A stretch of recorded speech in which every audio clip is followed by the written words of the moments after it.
ঝামেলা ছিল, ওনাদের কাছে কিছু টাকা পয়সা পাইতো আমার বাবা। তো এইগুলোর ঝামেলা মিট করার জন্যই আমার বাবাকে ফোন দিয়ে নিছে।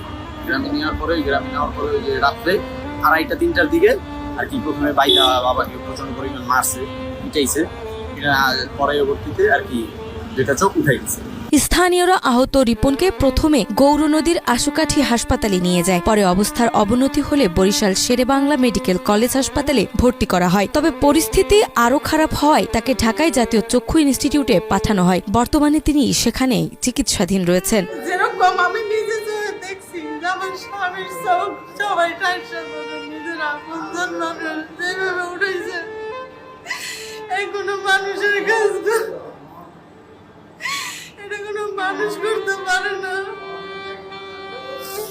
আমি এটা কি দেখলাম, আল্লাহ আমার কি দেখলো, আমি এটা কিভাবে সহ্য করবো? যে একটা বাপ ভাই তা অন্য মানুষ হলো সহ্য করা যাইতো, যে অন্য মানুষ তারা এটা করছে, এটা নিজের মানুষ, নিজের ভাই চোখ খুঁজতেছে, নিজের ভাইয়ের বউ ঠাইসা ধরছে, যেই জাগস জীবন ভর কামাই করে খাওয়াইছে, হেরা নিজের এরকম মাইরা ফেলাইতো। আমার কোনো দুঃখ নাই, যদি কোনো অন্যায় করে থাকতো তারা মাইরা ফেলাইতো। তার এই শাস্তিগুলো কোনো মানুষের দ্বারাই, যে শাস্তি হেরে দেওয়া হয়েছে। ওখানে ছিল হইল গিয়া আমার বাবার আপন ভাই, মেজো ভাই রোকন ব্যাপারী, আমার বাবার ছোট ভাই স্বপন ব্যাপারী, এবং কি রোকন ব্যাপারীর ওয়াইফ ছিল, রোকন ব্যাপারীর মেয়ে ছিল।